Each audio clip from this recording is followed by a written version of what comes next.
এখান থেকে আমাদের শিক্ষা গ্রহণ করতে হবে, শিক্ষা নিতে হবে আমাদের। এই কষ্ট, এই ক্লেশ, এই রাস্তা, এই পথ, এটা সুরঙ্গের পথ, কষ্টের পথ, কাঁটাযুক্ত পথ। এই কাঁটাযুক্ত পথ পাড়ি দিয়ে কষ্ট ক্লেশ করে, কষ্ট স্বীকার করে আমাদের সামনে আগাতে হবে। হযরত ওমর রাদিয়াল্লাহু তাআলা আনহুকে প্রশ্ন করা হয়েছিল যে, ওমর, জান্নাতের পথটা আসলে কেমন? জান্নাতের রাস্তাটার একটু বর্ণনা দেন। তিনি বললেন, জান্নাতের রাস্তা হলো, জান্নাত হলো এমন একটি জায়গায় যেখানে যাইতে হইলে এর পাশ দিয়ে যেখান থেকে রওনা হবে, এখান থেকে চতুর্দিকে কাঁটা বিছানো থাকবে। কাঁটা, ডানে কাঁটা, বামে কাঁটা, নিচে কাঁটা, উপরে কাঁটা। তুমি এই কাঁটাগুলোর মধ্যে তোমাকে সেভ করে করে করে করে করে তোমার গন্তব্য পর্যন্ত পৌঁছে যেতে হবে, এরপরে তোমাকে পাওয়া যাবে জান্নাত। সুবহানাল্লাহ বলেন। আপনি যে রওনা শুরু করলেন এই কাঁটাযুক্ত পথ, মানে আপনি যদি দেখেন যে একটা জায়গায় যাবেন কিন্তু কাঁটা, নিচেও কাঁটা, কোথাও পা রাখবেন সেটা দেখে শুনে তারপরে রাখতে হবে। ডান দিকে কাঁটা, ডান দিক থেকে শরীরকে বাঁচাতে হবে।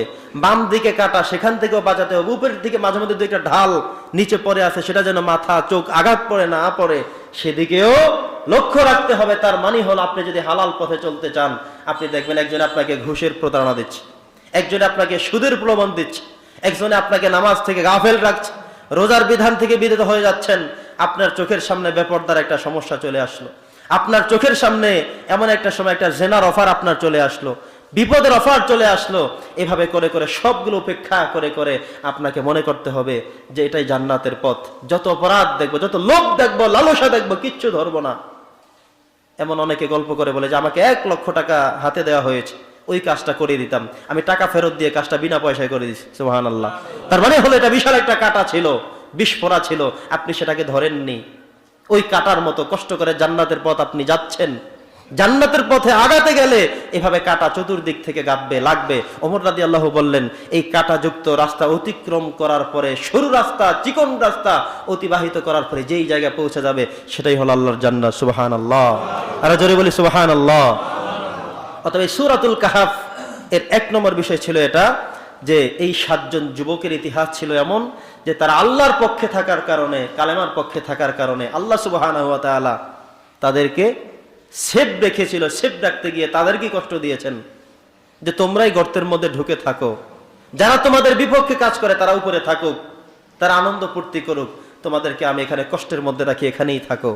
অতএব এখান থেকে আমাদের ওলামায়ে কেরামদের কিংবা আপনাদের আমাদের সবার বিশাল এক শিক্ষা, এটা নিয়ে একটু চিন্তা করেন যে আল্লাহ তাআলার এত পৃথিবীর জায়গা থাকতে, বিশাল বিশাল অট্টালিকা বিল্ডিং থাকতে, নাজ নিয়ামত থাকতে, সব জায়গা থেকে আল্লাহ সরাসরি আল্লাহ নিজে বলেছেন, ফাআউ ইলাল কাহফি, তোমরা গর্তের মধ্যে ঢুকে সেখানে একটু থাকো।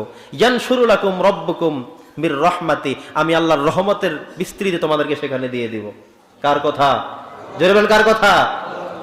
দ্বিতীয় প্রশ্ন করা হয়েছিল নবী করিম সাল্লাল্লাহু আলাইহি সাল্লামকে যে ওই যুবক সম্পর্কে আপনি বলুন যিনি সারা পৃথিবী সফর করেছিলেন। এমন একজন শুধু মানুষ ছিলেন যিনি সারা পৃথিবী ভ্রমণ করেছিলেন, যার নাম হলো হযরত যুলকারনাইন। নাম কি? যুলকারনাইন। তিনি সারা পৃথিবী ভ্রমণ করেছিলেন, একজন মাত্র ব্যক্তি ছিলেন, উনি ছাড়া আর কেউ সারা পৃথিবী ভ্রমণের সুযোগ পায় নাই। ওনার ইতিহাস বলতে বলা হয়েছে। নবীজি এই সূরা থেকে সেই জবাবটাও পেলেন। 3 নম্বর প্রশ্ন ছিল যে মানুষের রূহ সম্বন্ধে। আমাদের সবার রূহ আছে না? সবাই বলে আছে কিনা? রূহ আছে আমাদের? রূহ আছে দেখেই তো মসজিদে আসতে পেরেছি, আছে দেখেই তো এখনো বসে আছি।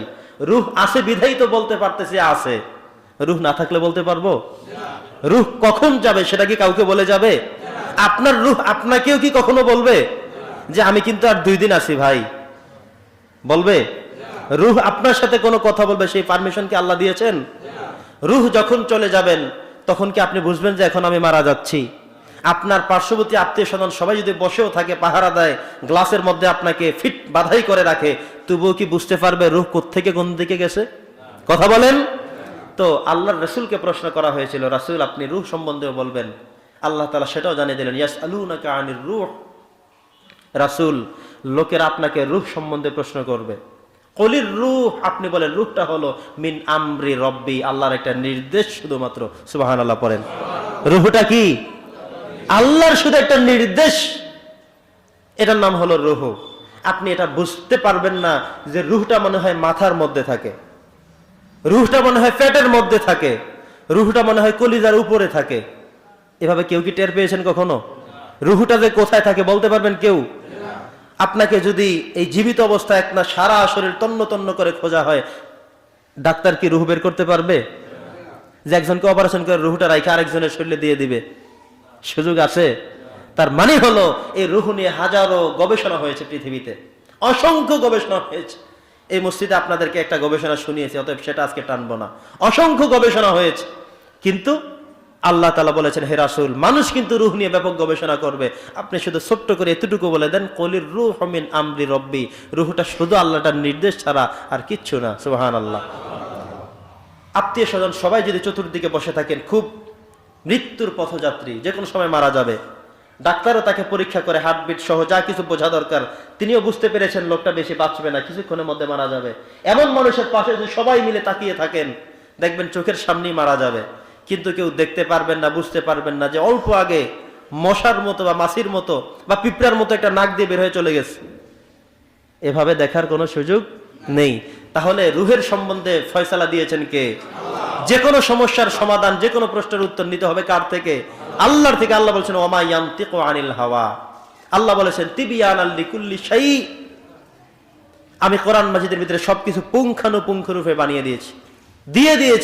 অতএব অ্যান্সার হলো কোরআন থেকে। কোরআন বলেছে, রূহ নিয়ে বাড়াবাড়ি করার, গবেষণা করার, টেনশন করার কোনো কাজ নাই, গবেষণা করে কিচ্ছু পাইবা না।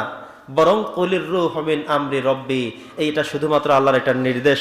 যখন আল্লাহর নির্দেশটা শেষ হয়ে যাবে, সেই সময় আপনাকে আমাকে চলে যেতে হবে। এই নির্দেশটা হতে পারে মায়ের পেটে থাকা অবস্থাতেও।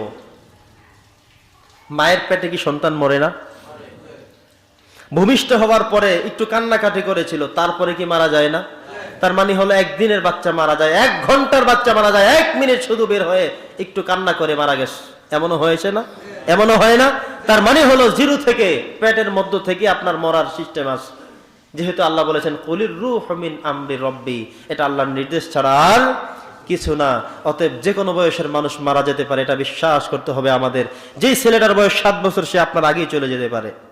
আপনার ছেলেকে নিয়ে অনেক স্বপ্ন, বিসিএস করে, এটা সেটা করে অনেক কিছু করছেন, কিন্তু সেই ছেলেকে আপনার কাঁধে নিয়ে আপনি নিজ হাতে কবরস্থ করতে হতে পারে।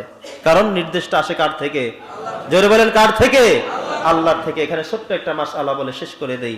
ওই দিন আমাকে একজনে প্রশ্ন করেছিলেন যে, হুজুর, যে বাচ্চাগুলো ছোট অবস্থায় মারা যায়, তাদের কি হবে? হাদিস শরীফের মধ্যে আসছে, মুসলিম শরীফের হাদিস, কুল্লু মাউলুদুন ইউলাদু আলাল ফিতরাতি ফাআবাওয়াহু ইউহাউইদানিহি আও ইউনাসসিরানিহি। প্রত্যেকটা শিশু সন্তান ইসলামী ফিতরাতের উপরে জন্মগ্রহণ করে।